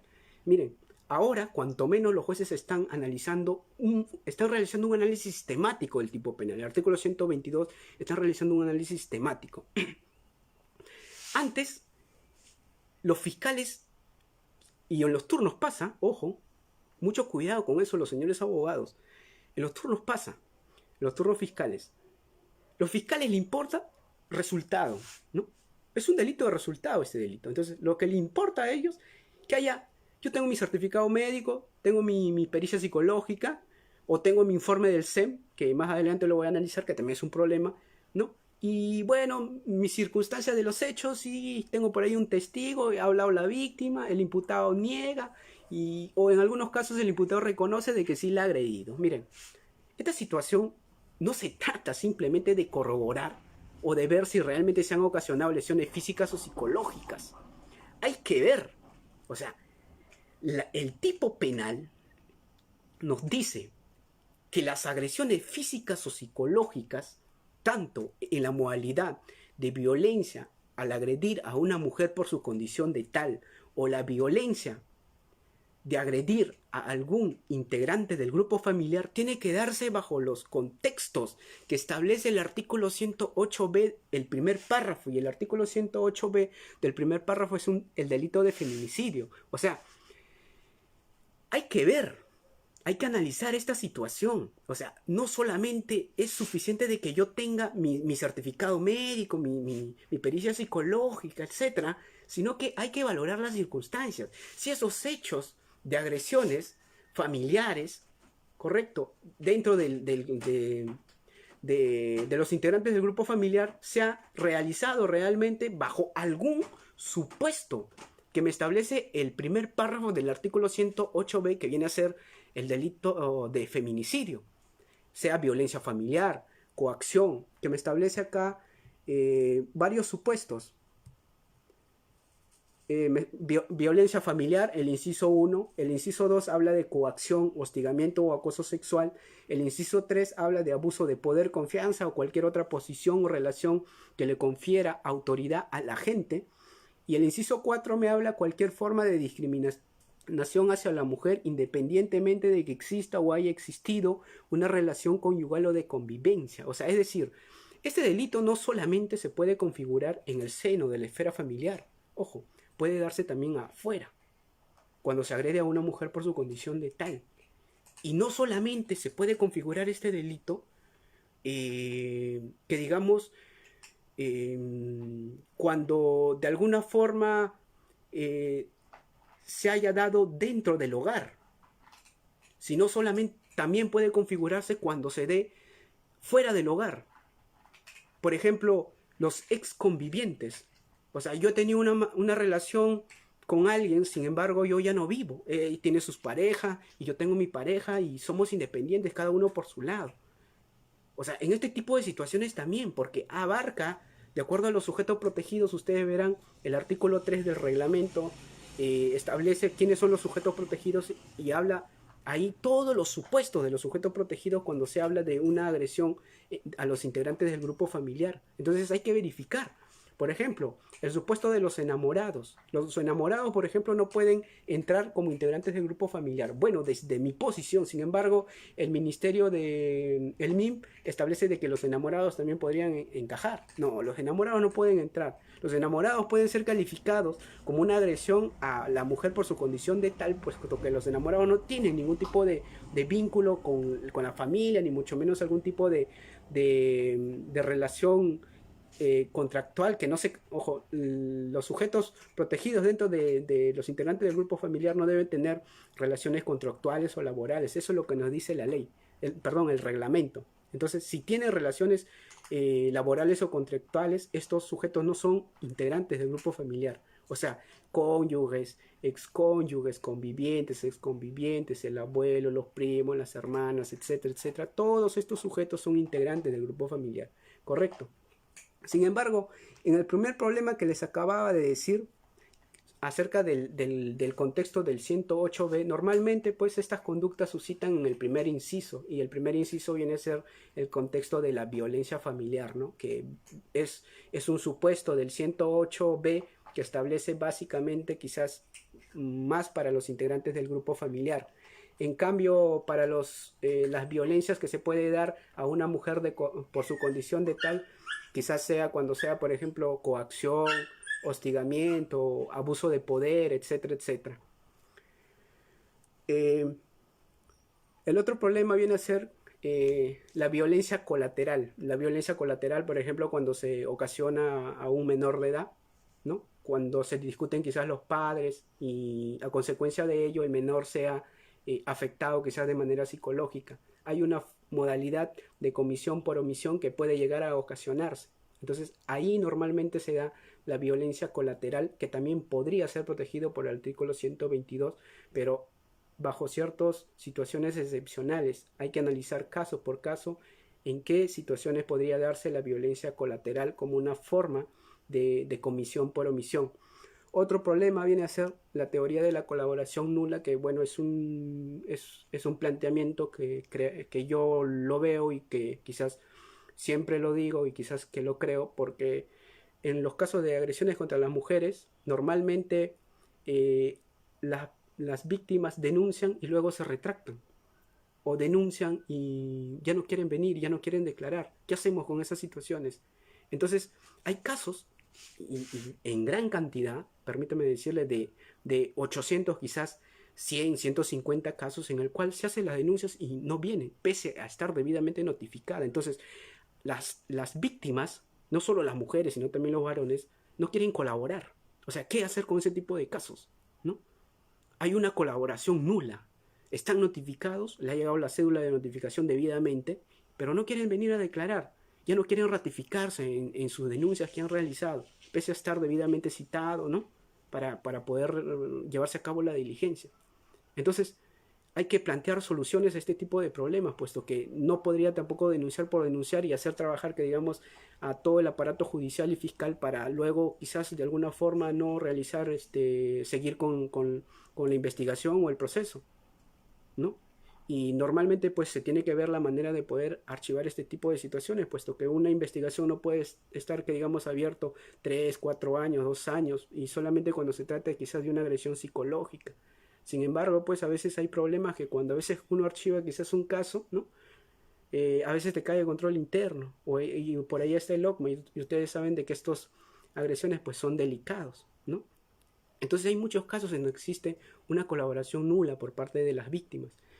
Otra situación también, otro problema que nos genera es las agresiones mutuas, por ejemplo, ¿no? Hay casos de agresiones mutuas. Entonces en las agresiones mutuas hay que distinguir si realmente ha existido un tipo de agresión mutua o ha habido una legítima defensa. Entonces, las agresiones mutuas normalmente pueden ser calificados como agresiones también e incluso procesados, incluso sentenciados, porque hay supuestos en el cual sí se da las agresiones mutuas. Uno agrede al otro. Ojo, no es legítima defensa, sino son agresiones mutuas en donde ambos acreditan los resultados y quizás se da los contextos que establece el 108B, o sea, hay que calificar las conductas.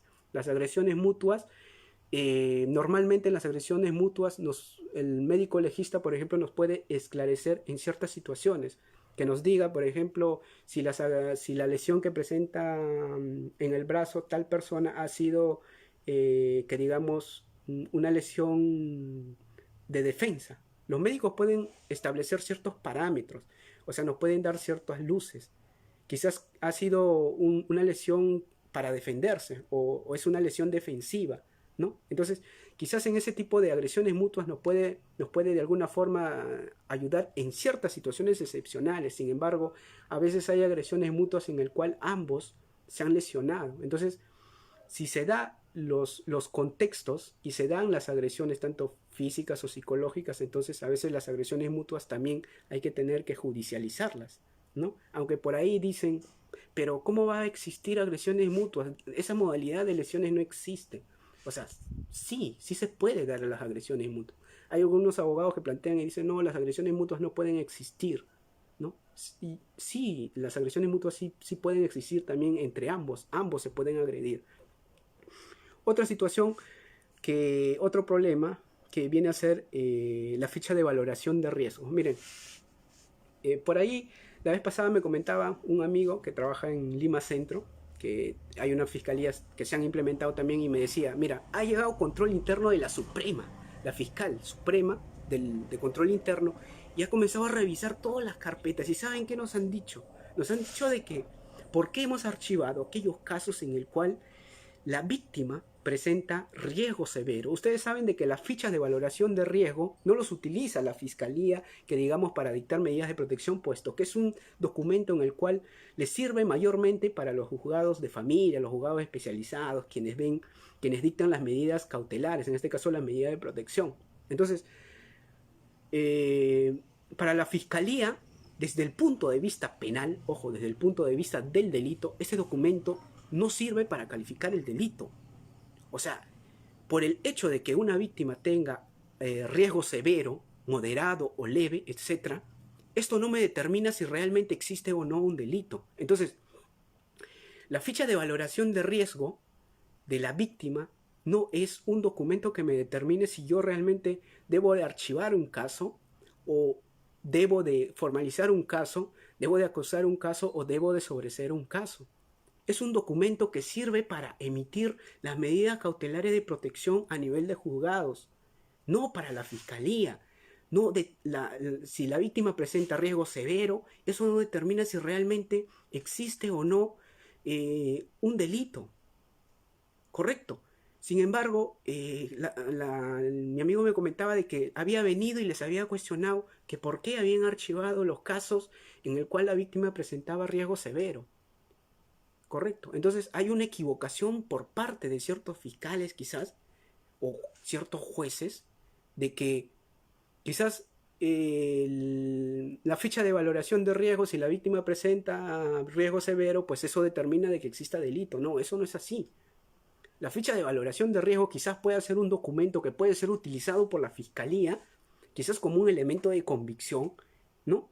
Para poder presentarlo más adelante, o quizás como un medio probatorio incluso más adelante, cuando judicializan un caso, pero eso no me determina que exista o no un delito. Si yo tengo, el juzgado me ha remitido el expediente y armo mi carpeta fiscal y yo tengo un riesgo severo en una víctima que ha sido agredida de manera física, sin embargo, cuando pasó por el médico legista, simplemente no sale.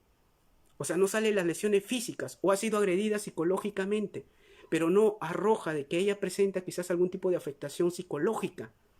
Simplemente quizás presenta maltrato o una afectación emocional, que la afectación emocional es un tema distinto a la afectación física, psicológica o cognitiva que pueda presentar la víctima. Que el maltrato, la afectación emocional puede ser visto quizás como una falta, que puede ser en la modalidad de maltrato, pero eso no es un delito.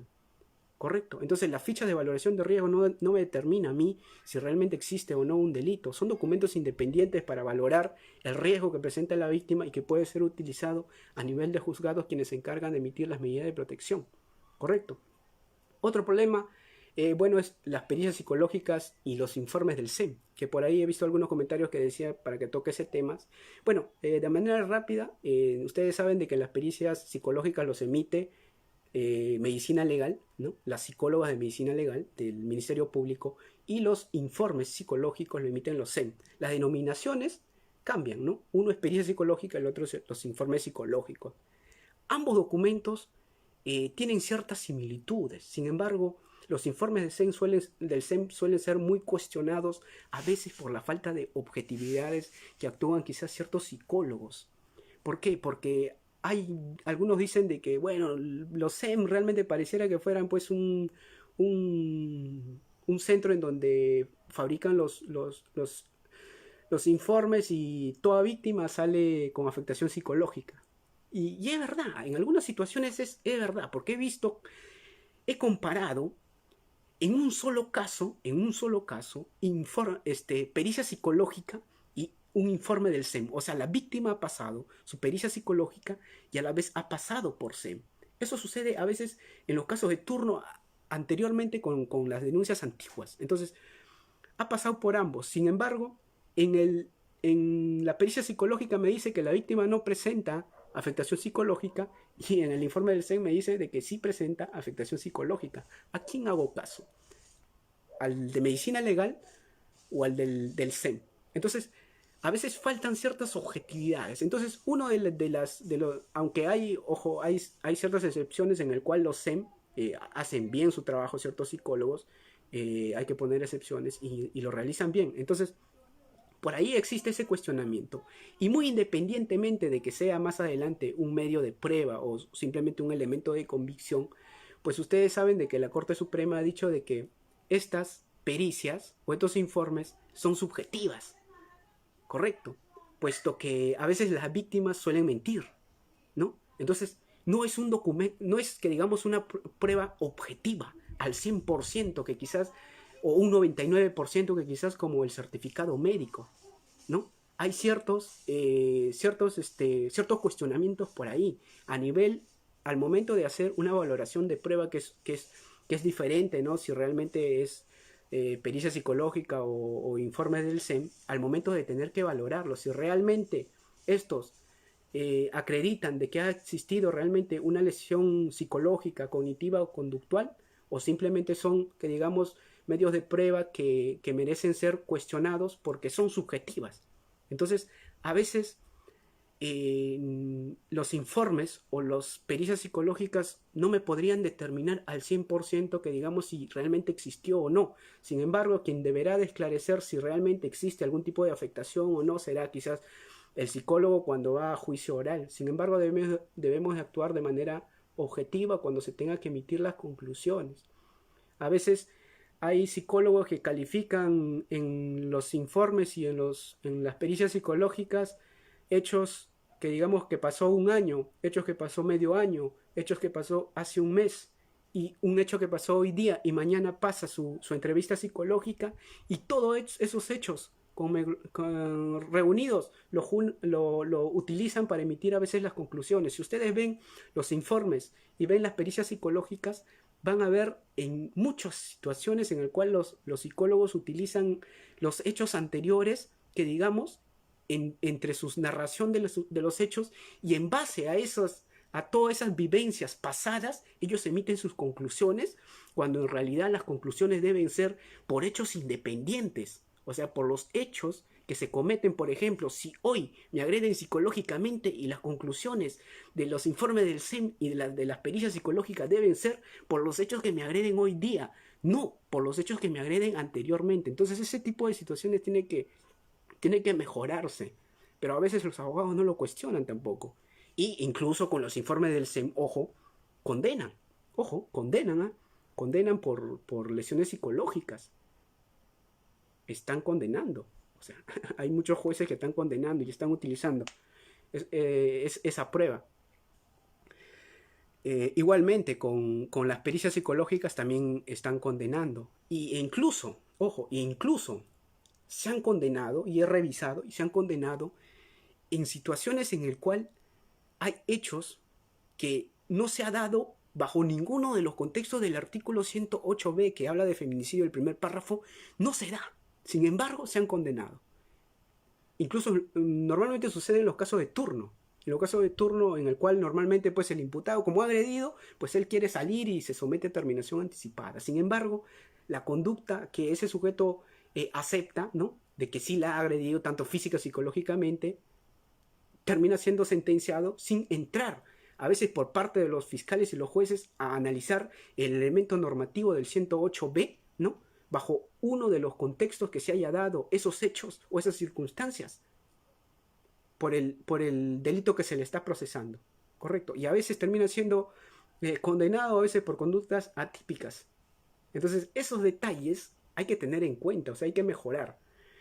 Bueno, no voy a tocar algunos más, pero voy a hablar sobre la cámara Gesell, ¿no?, que es una realidad que realmente ha colapsado normalmente en Lima. No sé en otras provincias cómo estará sucediendo el problema de las cámaras Gesell. Las cámaras Gesell, por ejemplo, en Lima se están programando 5 meses, a 6 meses se están programando las entrevistas psicológicas de los menores que son abusados sexualmente, de los delitos de agresiones. Normalmente los menores de edad, la ley establece de que tienen que estos declarar en cámara Gesell, o sea, se tiene que realizar ese tipo de entrevista.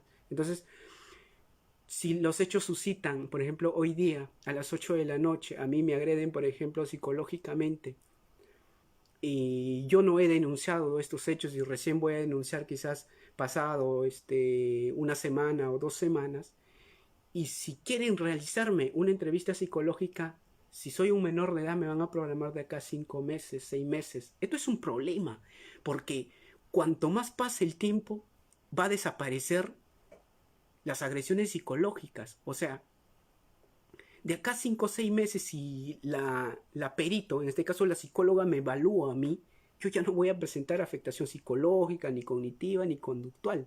Entonces, ¿cuál es el resultado de las conclusiones? Obviamente, el resultado de las conclusiones va a ser de que se concluye de que no presenta ningún tipo de afectación. Sin embargo, puede ser de que pasado el día de los hechos, yo sí pude haber presentado quizás algún tipo de afectación.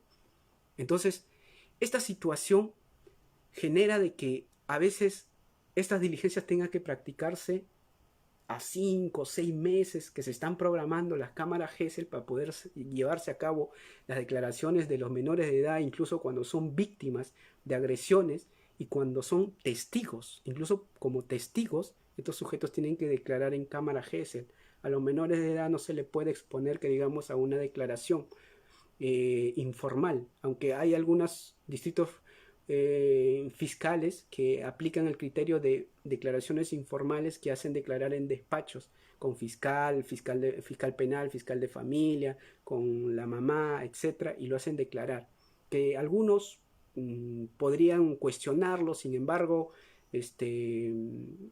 algunos distritos fiscales sí lo aplican. Sin embargo, la forma correcta de poder llevarse a cabo las diligencias de las entrevistas psicológicas de los menores de edad debe ser a través de las cámaras GESEL, ¿correcto? Entonces implica de que si hay un problema de tiempo en la programación de las diligencias de cámara GESEL, se tiene que implementar más cámara GESEL para poder que digamos quitar o eliminar que digamos esa barrera del tiempo que tenemos para poder recabar las pericias psicológicas. Bueno, eso ha sido en cuanto a mi exposición. Tenía más temas, más problemas que me hubiese gustado terminar. Sin embargo, pues eh, ya es las 6:30. Creo que hemos hablado regular tiempo. Y bueno, yo les dejo y espero que Susan pues les pase las diapositivas.